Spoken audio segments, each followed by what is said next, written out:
नए साल की एक नई रात,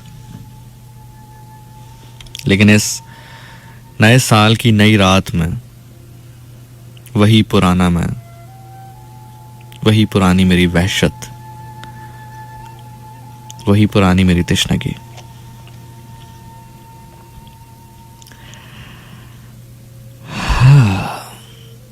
उसके एक सवाल पर मैं हमेशा सोचने पर मजबूर हो जाया करता था। उसका वो एक सवाल कि साहिब तुम इज्जतदार हो, जहां जाते हो लोग तुम्हें जानते हैं, पहचानते हैं, तुम्हारी इज्जत करते हैं।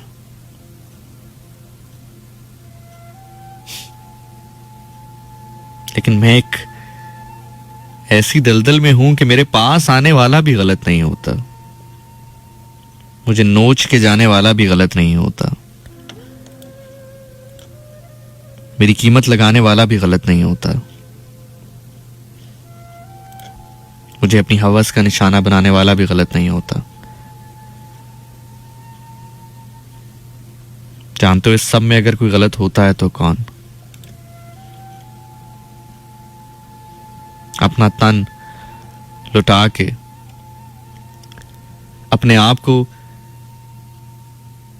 किसी गोश्त के टुकड़े की मानंद एक भेड़िए के हवाले करके, इन सब के बावजूद अगर कोई गलत होता है तो कौन? मैं गलत होती हूं। तुम्हें कितनी बार समझाया है कि यहां ना आया करो, साहिब इज्जत हो, लोग जानते हैं, मोहब्बत करते हैं तुमसे। ये भी जानती हूं कि मेरी जैसी लाखों हजारों तुम्हें मुयस्सर हैं, लाखों हजारों मेरी जैसी मुयस्सर, जिनके दामन पे कोई दाग ना हो, जिनका माजी, हाल और मुस्तकबिल मेरी तरह दागदार ना हो, सरे बाजार मेरी तरह जिनकी कीमत ना लगाई गई हो।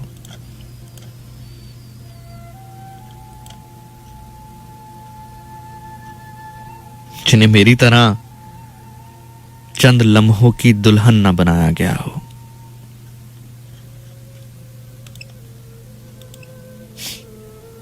साहिबे किरदार हो ना तुम।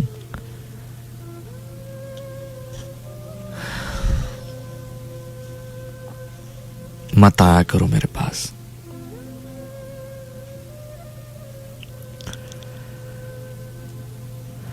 मुझ जैसी औरतें माशरे में मौजूद जालिम भेड़ियों की वहशत को अपने जिस्म के अंदर तो जज्ब कर सकती हैं,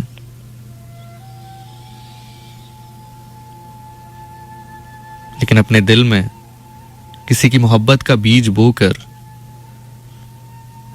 शायद एक इज्जतदार होने के सुख से कभी फैज़याब नहीं हो सकती।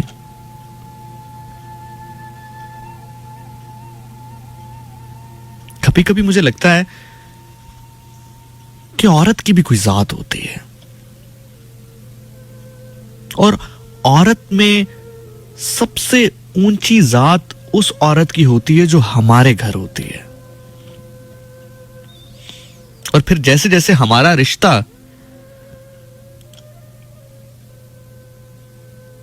उससे कमजोर होता जाता है, दूर का होता जाता है, तो शायद उस औरत की कीमत भी कम होती जाती है। औरत मेरे घर की हो तो इज्जतदार है,